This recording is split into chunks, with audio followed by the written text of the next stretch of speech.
an identity that is exclusionary. What do I mean by that? When you call someone an activist, when you are doing activism, it has the same effect as counterinsurgency tactics. You are an activist, everyone else isn't, right? We all need to be active. We all need to be engaged. We all need to be doing it in the ways, in the places where we are, in the ways we think are right. That's all the preface I'm going to say. One last thing. How many artists are in the room that self-identify as artists? Within that, I want to say that this may look like institutional critique. It may look like activism. But try to think of what movement-generated theory, movement-generated art can look like.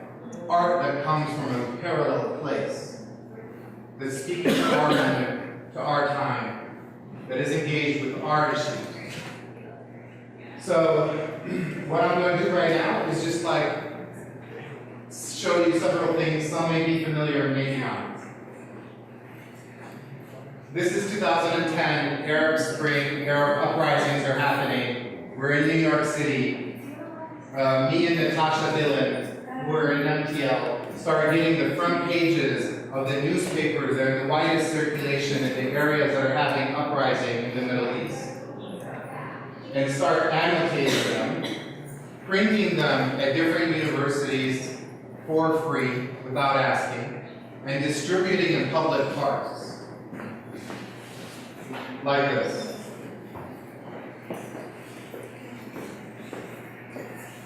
Then we got involved with organizing for Occupy Wall Street before it was called Occupy Wall Street. And this is a picture of a map where we said the General Assembly would be here and start meeting on August 2nd every week leading up to that moment. And then what we had here were 8 locations in different areas. And then a small group of people, just 3 people, would make a decision the day of. So if the NYPD closed down Area A, on the ground, in the moment, without using your social media, without using your mobile phones, we can be more agile and take another location. Zuccotti Park is number 2. Right? That's Zuccotti Park.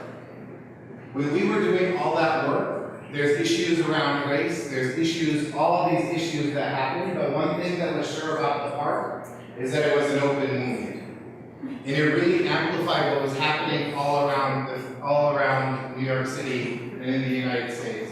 So what we tried to do at that moment as artists is actually do direct action and produce the movement-generated theory so that we can actually be in conversation with each other and engage in the war in the imagination that's being happening. And this is why artists are really important. There's a war in the imagination. This is one thing, so we wanted to bring up the idea. This is 2011, this is Bushwick, but this is what we were doing. We were researching images, we were going back. Right next to this is 1971. The fact that people are still hands on the wall, stop and frisk, right? We're inserting into the conversation so people can have more interesting conversations, so people can actually be in dialogue about these things. When Zuccotti Park got taken, we tried to take another park. This is some of the stuff from another group, not an alternative. So what they were doing was mass producing stuff for the movement.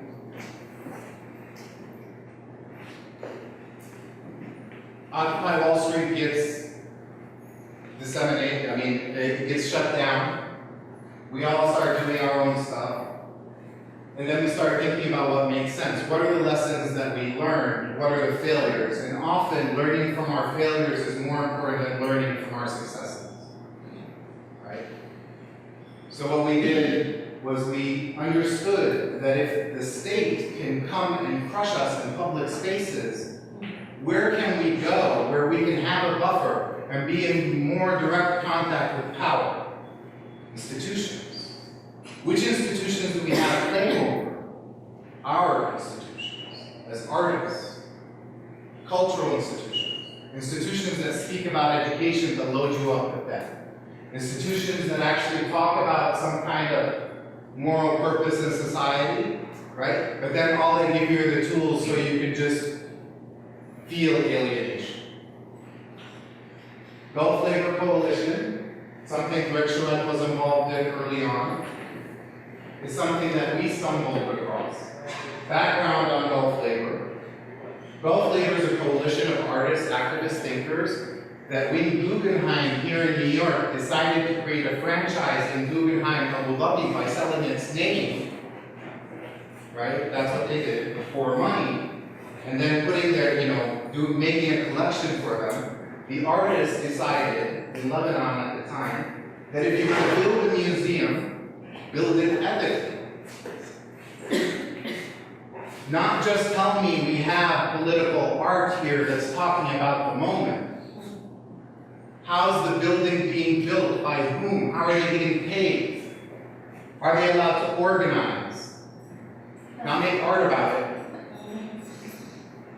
So this coalition started being in dialogue with Guggenheim. The dialogue led nowhere. So notice, it wasn't a boycott immediately. There were conversations. But the conversations didn't lead anywhere. So these activists, artists, whatever they call themselves, came together and they said, you know what, we're going to hold our institution accountable. And they organized the boycott. The boycott was, no artist should allow their artwork to be collected by Guggenheim Abu Dhabi. That created some stir, there was some media, all of this stuff, but it didn't really lead to much beyond conversation and elevating the issues. So one of the things that they decided to do is launch 52 weeks. So in 52 weeks, they brought in the campaign. They said it's not just a boycott, let's see what art can do, let's see what organizers can do. Let these folks get engaged in this conversation, and let's not just look at the Guggenheim, let's look at the Louvre, let's look at the British Museum, because all of them are on this little tiny island that is ecologically unsustainable, that is exploiting laborers from South Asia, right? That is building luxury condos over here for millions of dollars, right? And that network, that circuit of capital that you're talking about all looks right there. And what does the UAE get out of it, or Abu Dhabi gets out of it? Symbolic capital. Tourism. Elevation of status. If you have 10 places to go, where do you go?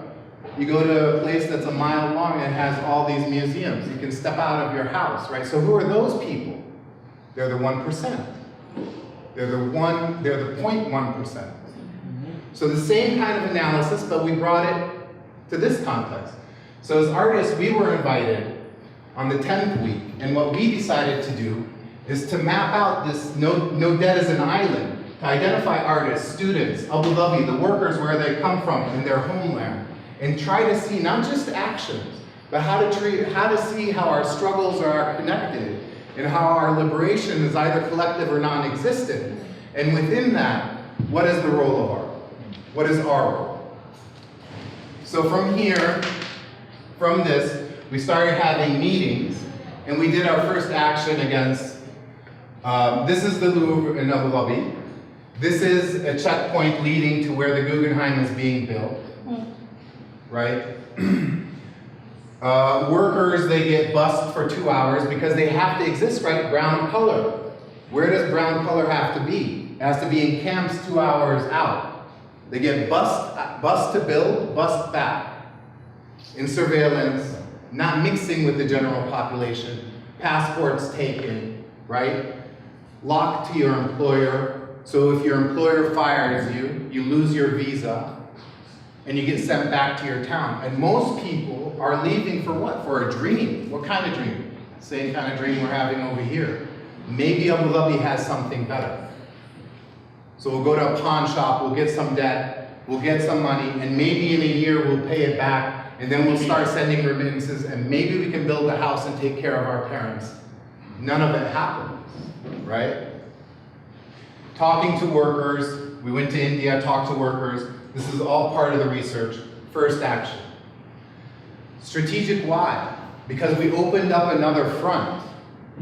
Just because Guggenheim Abu Dhabi is being built in Abu Dhabi doesn't mean, right, that Guggenheim, New York is not benefiting. In fact, it is selling its brand. So if it's selling its brand, it can't come out of its responsibility. And it was never confrontational with the museum. It was always do the right thing. We can help you. We're on the same side. Do the right thing. First action, using Mylar. All of these actions, many people were involved in. And they involved research, analysis, scouting, production, right? The interesting question is, what is the art, right? So Mylar, because it can get folded this small in your pocket, 50 of them, 100 people, offline, word of mouth, at a certain time, the museum gets taken over. Next action. Notice this, the park. This is made by Noah Fisher. A painter works in a studio. What does he do? He makes this. And what do we do with that? We make 10,000 of these. And we cut them. And people go in, and at a certain time, they just flutter from the air on both sides by the authority of shit is fucked up and bullshit. Museum, global Guggenheim. We plan better models in relation to the museum. Here's the city. That's where they end up. And I was there, and I'll tell you what, it felt so invigorating. It's a moment of awe. I have never seen anything more beautiful or felt it. Next action. And this is the one that upset the Guggenheim the most, right? To the point that Richard Armstrong told me in a meeting later, right, that this was in poor taste. They had a futurist exhibition, so we made this kind of stuff. What we did at this time is we named the trustees. No time to waste, Gulf Justice. These paintings are very expensive. We meet at the Met. We give people these things. We had already produced it. We give them tape.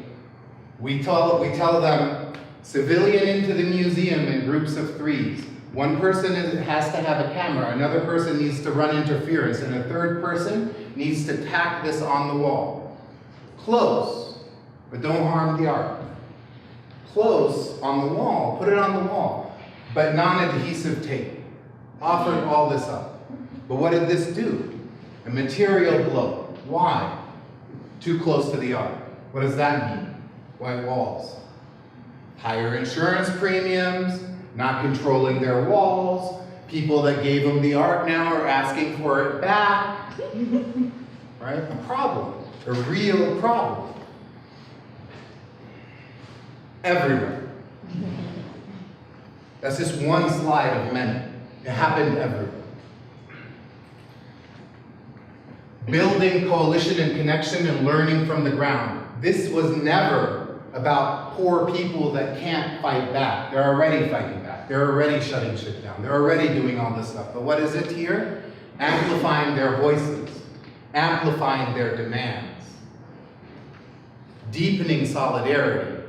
Understanding the circuits of capital not as an ism, not as an abstraction, but how does it mean to our social relations?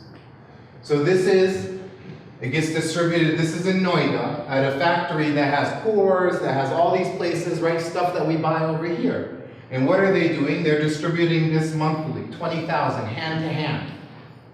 Stories by the workers.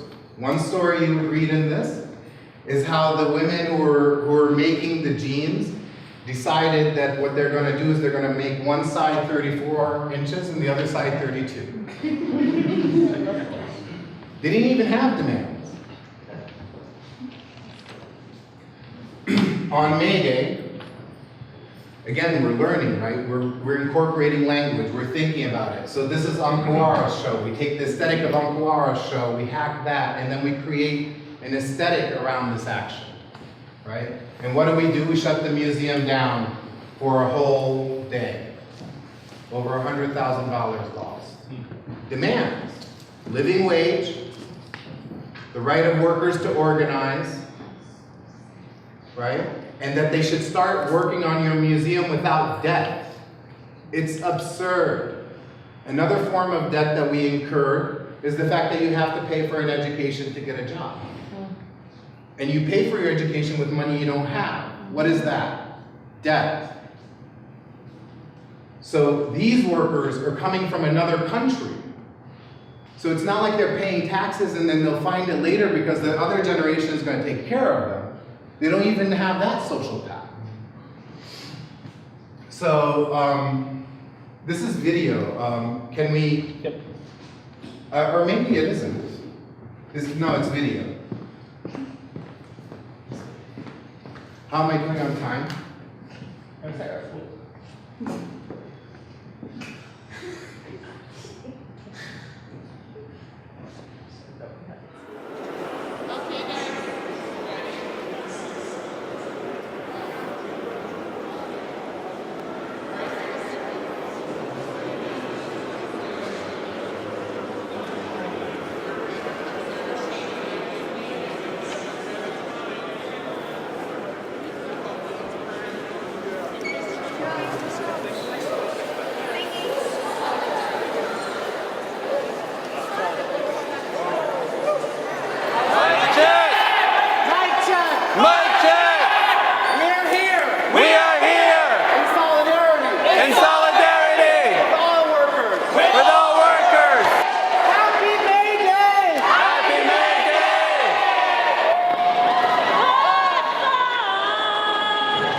We're taking a stand. We've been in conversation with Guggenheim.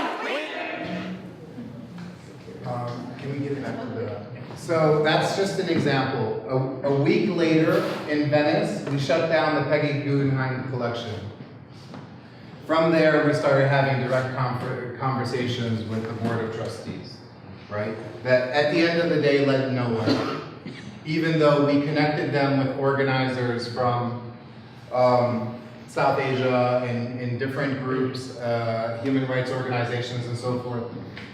And we'll see what happens.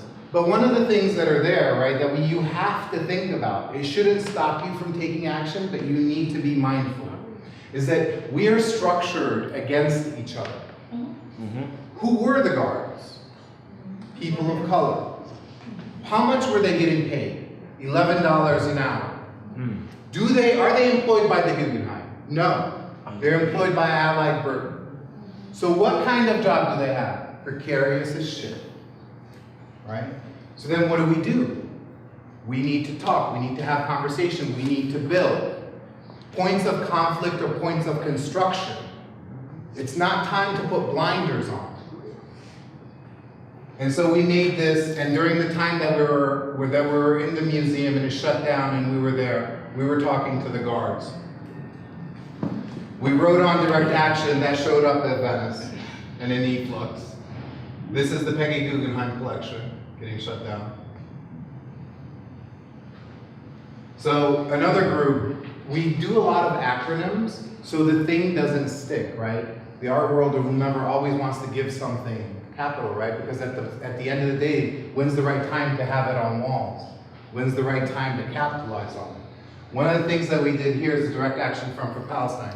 This coincided with the Ferguson uprising, right? So the Gaza war is happening in 2014 and the Ferguson uprising is happening. So what do? And this is an example both of intersectionality but also solidarity. Solidarity is a choice. It's hard. You make them, right?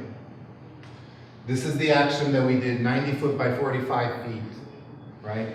Working in different churches for a whole month, buying the stuff, not on cards, not using your phones, right? Consulting with lawyers, a whole thing, deployment in less than 20 seconds. On the other side was a march that included over thousands of people. That was a decoy march for this to happen, right? And if you just Google it, it's giant flag on the Manhattan Bridge. But what happened is this message traveled. Boycott, divestment, and sanctions is a movement against the occupation of Palestine by Israel and against settler colonialism. The three demands of it are, and the occupation of the West Bank and Gaza Strip, equal treatment of Palestinians in Israel, and the right of return for the refugees. It's modeled after the South Africa boycott. But then the other thing that we did is because we're organized and we're involved in direct actions and all of these things, there was the Millions March that happened out of Washington Square Park. That was organized. So what did we say? We went in affinity groups and we said the best thing we can do is make 11 of these for each time Eric Gardner said, I can't breathe. Right? And then in teams of 4 or 5, deploy them, with the first one being exactly where he got killed, in Staten Island. And the rest of them, as the march went, in places so the marchers can see it, right? And it can lift the spirits up. And on the side, just on one side, just the kufiya, the Palestinian kufiya. And then the 12th one was when we breathe together.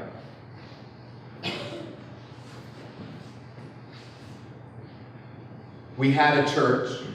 Use churches. People need spaces. The spaces are important. Spaces organize people. Spaces allow us to think, allow us to build relations, allow for self-determination to happen. How? By taking care of each other. But when we had one night that we organized all day for and Akai Gurley got shot, what do? You take the open mic and you go to the street. And this aesthetic, whatever you want to think of it, it's because we were in Ferguson and we saw how they made banners. Bed sheets. Just take bed sheets, put little holes in them, write whatever it is, and make it. You don't need much, but people need to see, and that's occupying space. Now we get to decolonize this place. So, decolonize this place. There's a show that was at the Brooklyn Museum. It was called This Place. This place purported to have artwork, commissioned photographers to take photographs in Palestine and Israel. It was on the 3rd or 4th floor of the Brooklyn Museum. Right adjacent to it was a show called Agitprop. That Agitprop show had all the amazing people we like. Martha Rossler, people, movements, right, that we always study. And they were all in this show, almost like they're being surveyed, like the struggle's ended. Everything is miniature, everything exists over there. None of them are really speaking to each other, but under the blanket of Agitprop. And then right next to it, you have a show that cost $6 million. They gave artists for 3 months to go, for $60,000, take pictures like Stephen Shore, all these big names, right? And what did they come up with? They come up with tourist shots of who? Tourist shots of settlers who live in the West Bank, came from Brooklyn, right? And you don't see any Palestinians. Because no Palestinian artist would participate in the show. And when you ask Brenner, who put the show together, in the New York Times, and you can research it, what did he say? He said our only criteria was that you can't be angry. Which one of us isn't angry right now? Take your pick for the reasons. So what we did, we hacked their brand. If it's this place and this looks exactly the same and they paid a shitload of money to make that brand, we put decolonize in that. And I want you to think of decolonize, again, not as a metaphor. There's 2 ways to think about this moment. One of them is social justice, and it gets bundled up all together, right? That's not a framework. It's not a framework. We need to recognize all the struggles, beginning with the fact that we're in occupied land. It's only through that, the idea of property being stolen, then internal and external colonization, they call it gentrification, they call it low wages, they call it this and that. But it's all related. The war in Yemen produces immigrants or asylum seekers that come over here, right? And everyone at different levels need to oppress someone below them, right? And they're oppressed from above. And maybe a few of us will win the lottery and you can end up like Obama. That's the best case scenario. So this is under Decolonial Cultural Front. We made these posters. BDS is the floor, not the ceiling. Settler colonialism out of Brooklyn. But what was the difference here? There was the Brooklyn Museum, but artists and the community had already been organizing because the Brooklyn Museum hosted the Developers Summit there. Of course, the artists fought with the organizers because the artists want studios, right? Studio spaces. And the organizers from the community don't want to get thrown out of the neighborhood. So how do we build around that? These went on the walls of the museum. We did mic checks. We made the mic checks available later on. But the most important thing, renaming, right? Narrative, storytelling, history, names. Stephen Shore, 2009 exhibition. Look at how beautiful these prints are, right? Large crater, Negev Desert. When in fact it's called Wadi al-Rumman, Pomegranate Valley. That's what people used to call it, right? But so then why is this, this is an instrumentalization of art and artists in the most obvious sense. Because your art that looks absolutely benign and someone from Brooklyn walks in and that's pretty. But what just happened? A whole entire exhibition that now is touring around the world. It was designed to tour. So there's 5 exhibitions that look like that. Wherever you go, this is the name, this is what it looks like. Where are the people? There's no people. So what is the role of art in all of this? And this is what it looked like. Over 150, 200 people on the outside, bringing all our struggles together. And these signs are made by We Will Not Be Silent, who also make these t-shirts. Which, by the way, they don't sell them. It's by donation. If you don't have money, you can still get one. And if you have money, you can give more. This led to a book. This whole practice is not just our practice. Many people are involved in it, and you can trace it from 2010. But it has a history from the Repo group that Greg Shillette was involved in. This is stuff that's coming back now, but the question is, does it have analysis? Does it have action? Are we thinking? Does it operate not in silos, not in issues? So, Yates McKee, an art critic, art historian, wrote Strike Art. It got published in Verso. Then Artist Space, a gallery in Manhattan, sees the book and says, we want to do a show. And then he's part of our collective, and we said, we have no show to make. What we have, we'll take the space and we'll do something with it, right? So then how do you take a white-walled space, which you can look at this in contrast to what we did to the Guggenheim, right? It doesn't need to be confrontational, right? How can we use our resources, fugitivity, undercommons, find ways to use space to build new relations, to challenge power and be in connection with one another, while at the same time producing art, producing thought. So this is the poster for the opening for 3 months. This is a free ad. We did stuff like that. But the most important thing was like, how do we take the walls, not ignore that they're white walls from a gallery? How do you supplement them? How do you make them agile? How different communities can come through this space and feel safe? How can you not say this must be a people of color space, but how can this be a space that decenters whiteness? Because it's about power, it's not about color.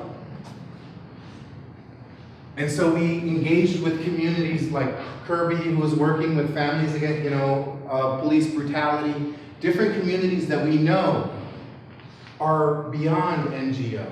They're not getting the support, right? And we said, this is our space. And you seed it that way, and then people take ownership of it. We had free screenings. The screenings, everything we were doing in the space was in relation to 5 things. Indigenous struggle, Black liberation, Free Palestine, degentrification, global wage war. So we brought it all together, right? And we said, how can they interrelate? How can new formations come out of this space? Now, how can we write a manifesto, right? But how can our relationships actually evolve from these conversations? Organizing for an action, banner-making parties, deoccupy. 5 years later, September 17, we get a space, we time it the same time we had the occupation of Occupy. And what do we do now? Deoccupy. We learned. This is the Puerto Rican contingent, Congo.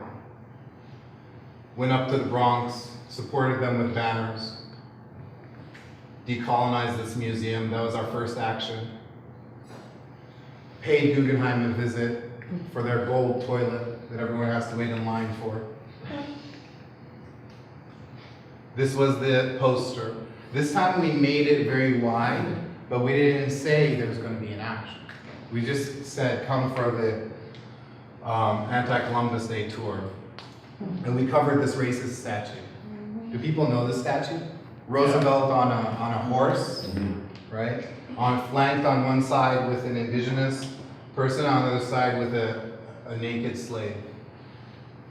And this video, before I show you the video, I'll just show you, this is an example, if anyone knows the S-Man, a contrast.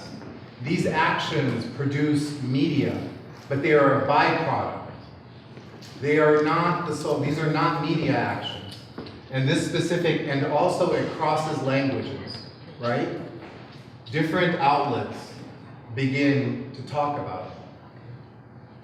So that will be the last slide. I'm just going to show you this video and then show the last slide of that.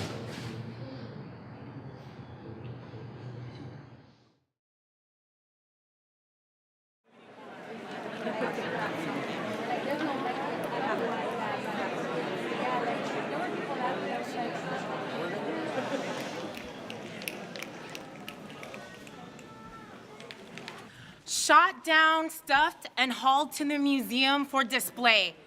These species made their way here through the circuits of empire. These people, who are being exhibited as examples of a long extinct primitive phase of humanity, are actually living on the land today.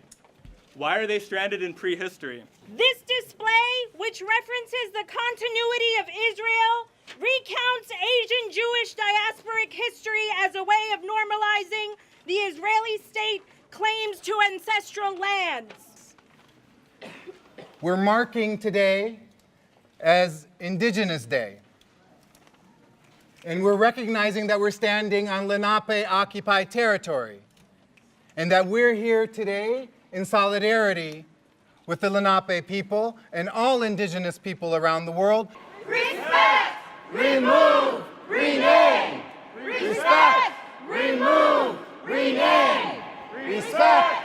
Remove! Rename! Respect! Remove! Rename! Respect! Remove! Rename! Respect! Remove! Rename! Respect! Remove! Rename! New York. We are taking back this museum. To decolonize its exhibits. To decolonize its exhibits. As long as it takes. As long as it takes. As long as it takes. As long as it takes. As long as it takes. As long as it takes.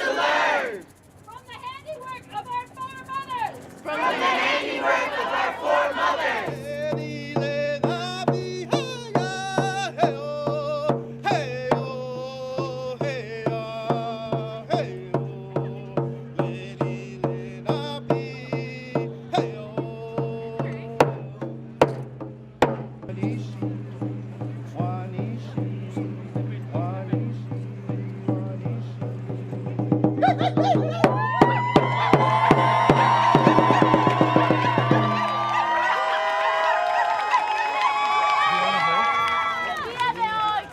is Indigenous Peoples' Day.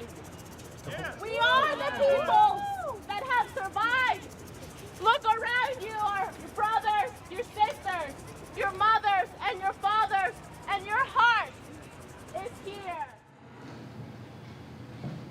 And so this is the last slide. If you can, just to leave you, I started by saying that MTL presentation with Natasha Dindelun is about art and the practice of freedom. So think about the artist as organs. Research and theory, action and aesthetics, debriefing and analysis. This entire dialectical process is the practice. And that's what we imagine movement-generated art is, and that's what we imagine training in the practice of freedom